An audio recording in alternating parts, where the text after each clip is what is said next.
I wanted to go into multifamily, but as we know, it has been extremely heated market, Yep. and the people who have been doing multifamily have been at it for decades. And for Yep. me, it was just way too competitive. So I am a big believer, and I've always been a big believer in blue ocean strategy, where you go into a space where not that many have explored, and there's a lot of meat on the bone for you to, take a piece as well. And that's how I came across mobile home parks. Are you tired of trying to keep ahead in the rat race, only to have so much of your hard-earned money going to the tax collector? Equity doesn't pay the bills. Retirement savings don't pay you now, and there are only 24 hours in a day to work. The only solution is passive income that pays you 24/7 now, not 40 years from now. From vetted investment opportunities to tax saving strategies, let John guide you through all the confusion and take control of your financial life in pursuit of financial freedom. So sit back, relax, and welcome to the Wealth and Freedom Nexus.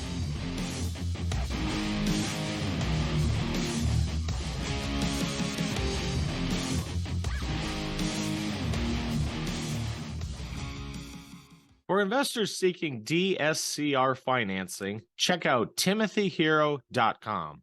The guy has closed over 150 DSCR loans in the last 2 years and has been appearing on podcasts and written about by journalists. He's well connected with some of the best lenders in the game and can get you the financing for your rental properties. Are you sick and tired of your day job? Do you think that there might be more to life than to live and die by the 9 to 5? If so, you are not alone. I left my safe and secure job in 2019, and since then I have met many entrepreneurs that have done the same thing. If you've enjoyed the Wealth and Freedom Nexus podcast for the educational news, tune into my YouTube channel for the inspirational stories on how you can say, screw the W-2.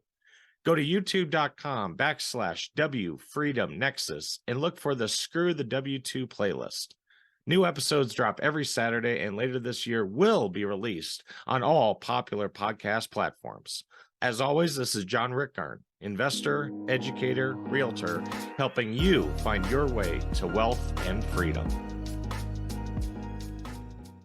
Hey, welcome back. As always, I am John Rickgarn, your host, investor, educator, and realtor for the Wealth and Freedom Nexus podcast.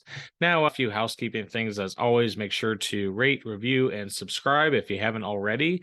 And if you haven't already, be sure to check out my YouTube channel. You can actually just go to youtube.com/W Freedom Nexus and also click the bell so you always get notified of new videos as well as new YouTube shorts, which I'll be doing new content at least every week. I'm going to be trying to do daily into 2023. So, well, we'll see how well Zoom's noise cancellation works. Otherwise, my podcast editor might have her work cut out for her. Yeah. They are ripping up the street behind my office with this, remodeling street, sewer, water, etc. project. We joke here in Minnesota, we have two seasons. We have winter and construction. And sure enough, last week, we hopefully had our last snowfall. Sure enough, here this week, we hop right into construction. So with that, it's been over a year since I had Paul Moore back on episode 21 to talk about mobile home parks. And a little teaser, he will be back again here in 2023. So hint, hint, nudge, nudge, be sure to subscribe if you haven't already. Now, I will admit, I've briefly looked at this space. I haven't flat out, shall we say, shunned it or not looked at it all versus like Forex trading. I have absolutely no interest whatsoever in Forex and currency trading. But mobile home parks, it wasn't really top of mind, so I have been focusing more on single family, 1 to 4 units, really been getting into trust deed investing through Ignite Funding, which you can learn more about that back on episode 57. But, like I said, just kind of put it to the, side. It's like, well, maybe I'll look at this. Maybe I won't. I started talking to some more people, and I'm not going to say, yep, as of right this moment, I am diving right in with this mobile home park fund or this mobile home park syndication, whatnot, but it is definitely more in the forefront for me this year, maybe into 2024 than it was in the past. You probably heard in the news a little bit. We mentioned a little bit last week with Murray, the debt buster, where the multifamily space has just been, on fire for the last 3, 4, 5 years, and it's starting to kind of reach a breaking point where, realistically, you just can't buy a property for a two cap in a 3% bridge loan and interest rate environment and expect to do any type of value add that's going to let you do a cash out refinance when rates have doubled since then and exit and return all your money to investors. And that's why there was that syndicator in Houston, Texas. It was a 3,200 unit multifamily project or building or whatever that went into foreclosure. And I think honestly that's going to be the first of many. So thankfully, I have not put a dime in any multifamily syndications. I've probably been hit up with them at least once a week. And, to be fair, there are still good ones out there. Don't get me wrong, but the returns have definitely been compressed. It just isn't the cash cow as it was even 5 years ago, really. So, in fact, I even think back to the Summit on Sand that I went to with the real estate guys in Belize back in 2021. And a guy that I followed for years, Ken McElroy, he even said again, this is early 2021, or excuse me, the summer of 2021, where he had, I want to say around 10,000 units in the United States. And they just kind of got to the point. It's like, well, I think it's time to take a step back. I don't see really much making sense. And I don't think we're going to buy anything. And in fact, I think they did like an 80-20, top down, looked at, or excuse me, maybe it was like 10%. Like what were of all their properties, what was kind of on the bottom 10% for performing, vacancy numbers and all that stuff. They decided, maybe it's just time to focus on the better ones and maybe we just sell these. And it can't even, I remember just on stage, and he didn't give exact numbers, but he just said, I was astonished how much we ended up selling these properties for. I mean, he was just floored. I mean, as a buyer, he'd be like, I'd be nuts to buy the property at this rate. But as a seller, it's like, hey, if you want to overpay me by $500,000, I'll go for it. So, long story short, the multifamily and even the red hot single family turnkey space has really, I'd say, kind of peaked at this point. I don't think it's, had a huge crash that everyone's waiting for, but the numbers just don't make as much sense as they did, 3, 4, 5 years ago. So with that, like I said, I'm always looking for other investments. And I think mobile home parks, might entertain a, in-depth look more. I might actually research a little more and probably do a site visit, to an actual operator or a new manufactured home, mobile home park. And, whether it's late this year, early next year, probably start dipping my toes in it a little bit more. I think there is still a lot of opportunity in this. And my guest and I will go into the space of, why there's more opportunity than other spaces. But, let's face it, there still is the stigma of the trailer parks that, I myself admit have to get over a little, and many others. If you're around my age, you probably grew up watching Boy Meets World, and you may equate the trailer park as, well, it's on the wrong side of town. You don't want to go over there. There's a lot of drugs or bad stuff, whatnot, or it's dilapidated and falling apart. And, to be fair, there is some of that. Even here in Marshall, there was I'm going to use the term slumlord in Colorado that bought the trailer park here in Marshall. And this was probably 2017, 16, somewhere in there, and just hasn't done anything with it. It's just kind of let it go to shambles. Over the last couple of years, it's gotten so bad that the city attorney, all the way up to the attorney general, brought some lawsuits. There was fire department had to respond to some fires that vacant mobile homes that, as I understand, were the property of the mobile home owner, but again, just didn't do anything with it. And bus routes actually stopped going there years ago because the private roads were so bad. They're just so dilapidated. And, if you're in Minnesota, you and I, obviously joke how bad potholes are in general around the state, region, Southwest Minnesota. So for the bus route to say, hey, we are not going here at all, we're just going to pull up along the highway and not even, navigate there. it's got to be pretty bad. And it was kind of comical when the owner was, bashing the city. Oh, the city should be taking care of that. It's like, might want to check the regulations and zoning ordinances. Those are private roads. The rent that you are collecting from the residents and obviously just putting it in your pocket, you're not doing anything with it. That is to maintain the infrastructure, like, well, the roads, the infrastructure for the mobile home park. So, on that tangent, I don't know how this is all gonna, play out. Last I heard, the owner was filing for bankruptcy to try to get out of the lawsuits. I'll see if I can get a couple links in the show notes to that story. But regardless, mobile home parks, or sometimes what they're called manufactured home parks, there definitely is a market. There definitely is bigger returns. And while there is the stigma, I think you'd be really surprised at the demographics that are starting to shift towards this. Just as housing affordability is such an issue nowadays, well, what might be a single family home or even apartment, 700, 800, 900, 1,000, 1,500, or 2,000 or more per month. Many times for a lot of retired couples, it's not uncommon to buy even a new manufactured home for a fraction of the cost of a single family home. They own it outright and they just pay a couple $100 for lot rent, basically. And that might be their retirement. And it might actually be in a very nice area. If you see views of it, you might just see that they're regular manufactured homes. You might not even think of it as a mobile home park. So with that, while I've rambled enough on this intro, I really enjoyed this talk with my guest, Charlotte, and hope you maybe get a couple educational nuggets from it as well. And maybe similar to me, maybe not look down upon mobile home parks as an investment, but maybe as an addition to your portfolio in your self-directed retirement account or even outside that. So with that, we'll get into my interview with Charlotte after a word from this week's sponsors. Hi everyone, Jeremy here. I do voiceover work for all kinds of projects. For example, do you need a voice for your phone greetings and call waiting services? Or a villain in your next tabletop role-playing game? How about a birthday message from someone who lives in a pineapple under the sea? These are just a few examples, and there are no limits to what you can use voiceover for. Feel free to stop on by my website or just send me an email in the description below. And let's create something amazing together. Hey, Charlotte, thanks for coming on the show. I appreciate it. Thanks so much for having me.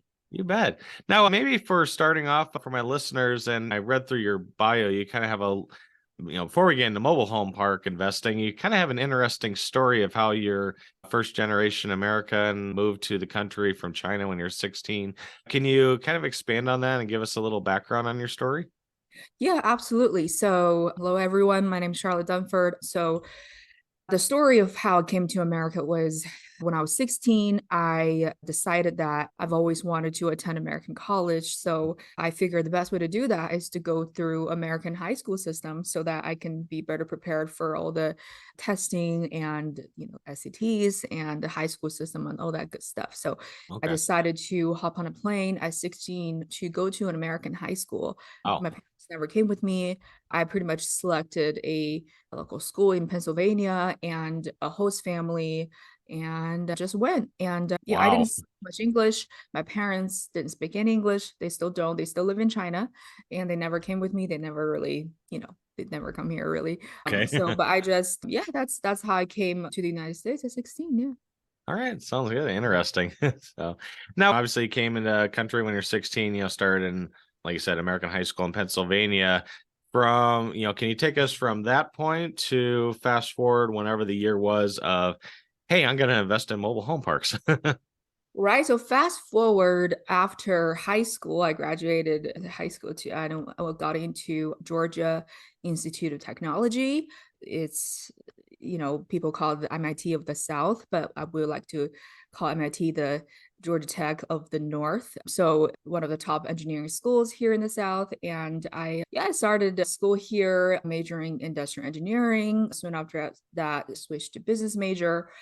And and graduated, took my first job as, a corporate employee, like a lot of college students did. And I became a business analyst, but about a year and a half later, While I was working in my corporate job, I would be looking at deals every single day and Okay. learning about real estate every single day on my commute to work. And it was a long commute every day, 3 hours per day. So Oh, it geez. was, I learned about real estate. I looked at deals, because if you think about it, 3 hours per day in 5 days, that's 15 hours. That's almost a full, a part-time job. So I did not want to get the time wasted. So I would rather learn something new. And I learned a lot about real estate, and I started buying my first property pretty much immediately. I took on that job using my salary to finance that single family home property. And then shortly after that, financed the second one using my salary for a duplex here in North Georgia. Performed really well.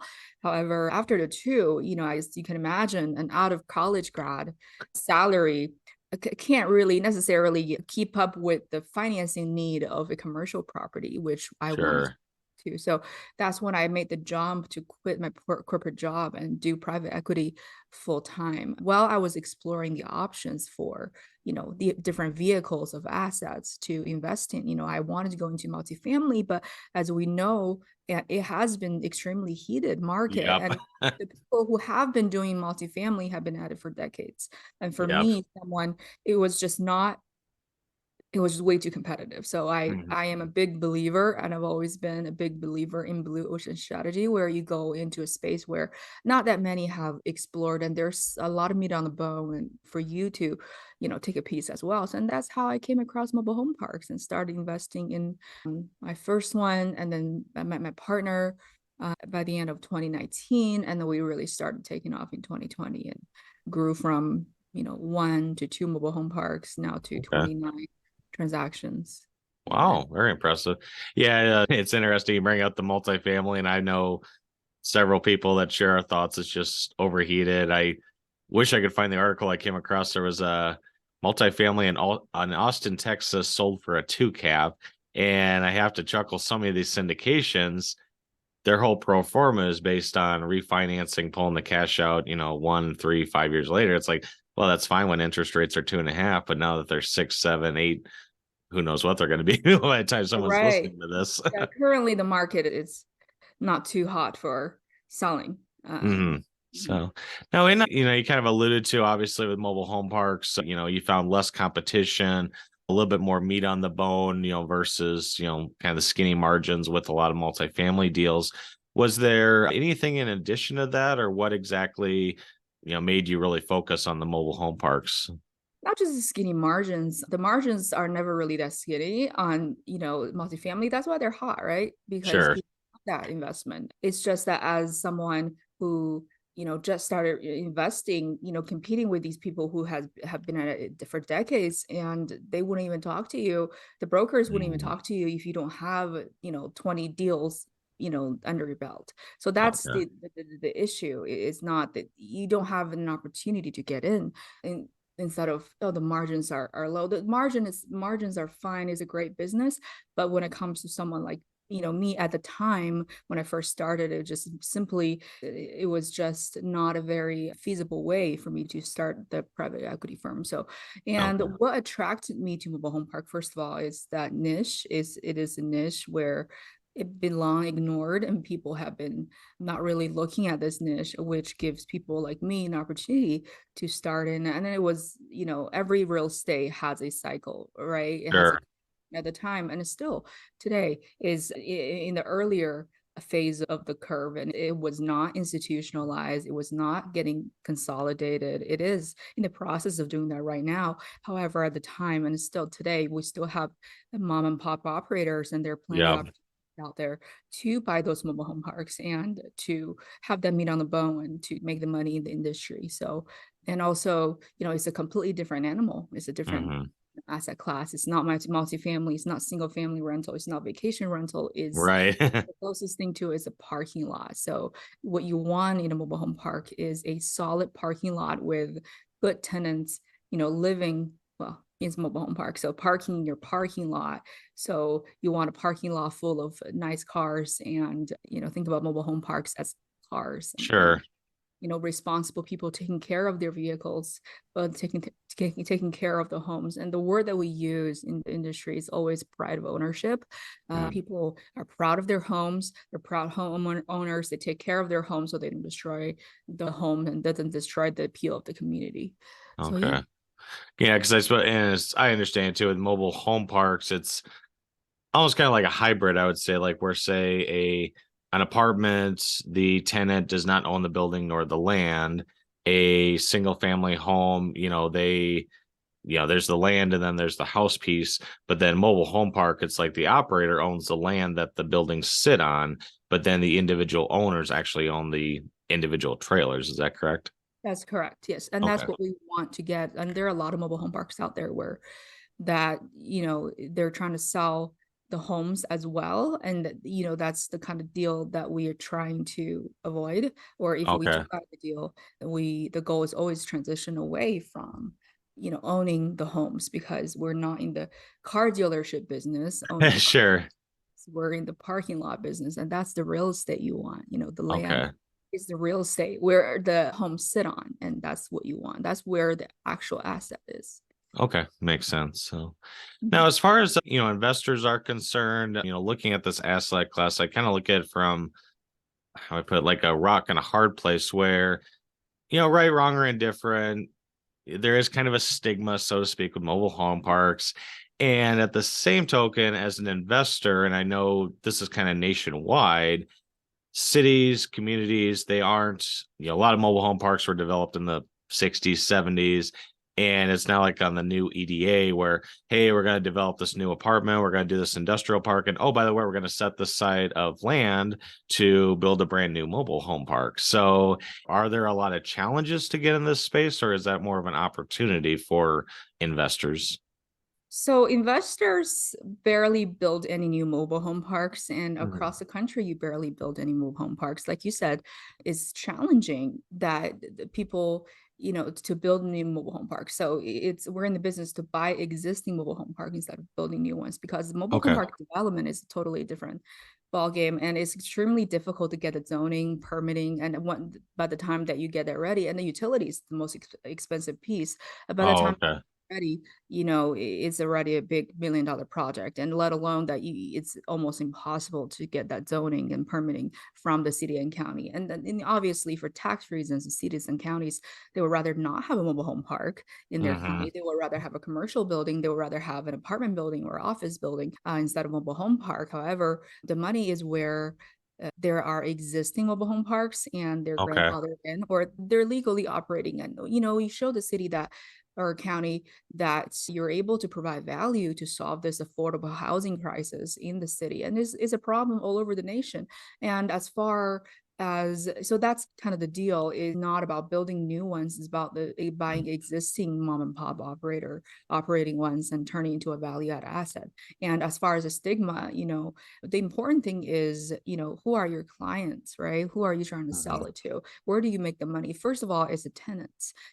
Tenants who live in mobile home parks, if they have pride of ownership, and it's a nice mobile home park, there is a stigma related to it. But what they care about more is the inexpensive option, is the inexpensive affordable housing option. So the stigma, you have to think and ask yourself, does it really influence them? And in this case, people who actually own a nice mobile home, it does not really influence them that much. The stigma really comes from the people who actually, who would never move into a mobile home park, who are, making way too much money to be buying that kind of mobile home. So, Okay. the stigma related to it doesn't really apply in this case. And the second client that you sell it to is the buyer, the exit buyer, where you sell your mobile home park to at your exit, right? So who do you Okay. sell it to? Investors. The industry as a whole, investors are getting drawn to mobile home parks. And I would say that, the stigma actually gives it somewhat an appeal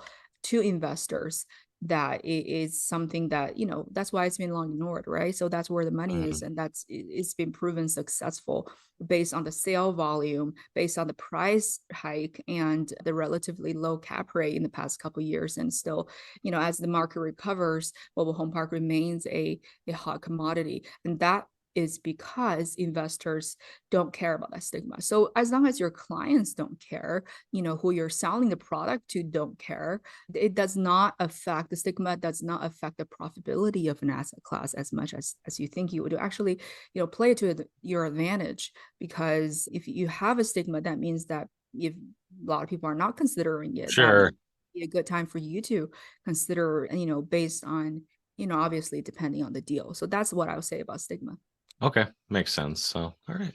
Now, in Charlotte, maybe if we can shift a little bit too, as far as if anyone, let's just say they're interested in investing, but they're a full-time professional working 60 hours a week. They don't have time to vet deals or look for mobile home parks, or maybe even not even sure what to look for. Can Mhm. you talk a little bit more about, through your company and how investors come to you and how that works if someone says, yep, I want to get into this asset class, but I want to be a passive investor, not an active investor? Right. So all of our clients are passive investors, and they are busy professionals, like you mentioned, top level executives, and other real estate investors who, have other real estate portfolio, but for mobile home parks, they don't really understand much about it. They don't have the, people who don't have, the time or the expertise to pursue this opportunity. And the best way to, invest in mobile home parks is get to know us, is to go to our website at johnscreekcapital.com, and there is an investor form, just a short contact form to fill out, and we usually, we will definitely reach out within the same business day and have a conversation with us, and we'll go from there. We'll discuss your investment goals and what you're looking for and what the kind of deals we're offering, deal structure, all that good detail. So, for a busy professional, I think being the passive investor, investing with us as an LP limited partner would be a good way to start investing Okay. in this asset space. All right. And I'm going to take a shot in the dark here. I'm assuming I've had a number of conversations dealing with like self-directed retirement accounts. I'm assuming you have or do accept funds from, self-directed IRAs, 401ks, et cetera. Yes, we do. IRAs, 401k, retirement accounts, trust, LLC, as long as, you are accredited, or if you're not accredited, there are other, if you're sophisticated, we have to stick by the SEC rules. And then that's the Sure. case. We just have to have a conversation. But yes, we do accept retirement funds. Okay, sounds good. Yeah, the whole SEC rule is just kind of as mind-boggling to me. Like, I could take out a personal loan, put it in Dogecoin, and lose everything, but I can't invest in a proven asset class because I'm not accredited or sophisticated. But Right. So that's another topic of discussion. though they're a lot less regulated because they're a lot newer industry, right? So, in the traditional private equity, even with mobile home parks, private equity in real estate, it's been a long established sector with very well regulated. That's why the rules are there. And I think that's a great thing, because look at what happened to crypto last year and this Yeah, yep. happening, because they're not regulated, and that causes disaster sometimes. Yeah. Although I think there's something to be said, the old adage, don't put all your eggs in one basket when you hear someone putting their life savings in Celsius, or take your pick. But If again, you're another discussion. extremely, yeah, exactly. If you're extremely sophisticated and you understand exactly what you're doing, for Yeah. example, one of the most prolific investors, Warren Buffett, oh no, he actually, he goes all in when he sees an asset class, and Hmm. because he understands it. If you understand something very, very well, everything inside out about this industry, about this asset class, go for it. But if you don't know anything about a certain asset class, Right. and you're just listening to the buzzwords thrown around and put your life savings, I don't think that's a wise decision for anyone. You have to Exactly. understand. Okay. Yeah. Right. Well, as we wrap this up, Charlotte, again, I want to thank you for your time, for coming on, educating my listeners. If there was anyone out there that, maybe is still on the fence or skeptical about mobile home parks, but maybe wants to reach out, learn more about, what you're doing, upcoming projects, what's the best way to reach out to you? Yeah, the best way to reach out to me is at our website at johnscreekcapital.com, or you can email me directly at cdunford@johnscreekcapital.com. I'm sure you put it in the show notes, but Yeah. We hold regular monthly webinars, and Okay. every webinar we have a new topic on mobile home parks and how to evaluate and how to, what to look out for. So those are very educational. I think I invite all the listeners to attend, to register, and talk to me. So. All right, sounds good. Yes, and again, for all those listening, walking the dog, working out, driving, or whatever, don't try to fumble for a pen and paper. This will all be the show notes for you to access later. So, Charlotte, thanks again for coming on the show, and I appreciate your time and expertise in this. Sounds good. Thank you so much for having me. Pleasure. Thank you for listening. Be sure to share, rate, review, and subscribe on your favorite podcast platform. For more updates, check out www.wealthandfreedomnexus.com. Remember, nothing on this show should be considered tax, legal, investment, or professional advice. This show is produced solely for educational and informational purposes. Please consult an appropriate and licensed tax, legal, real estate, or business professional for specific advice for your situation. For distribution or publication rights or media interviews, please contact the host.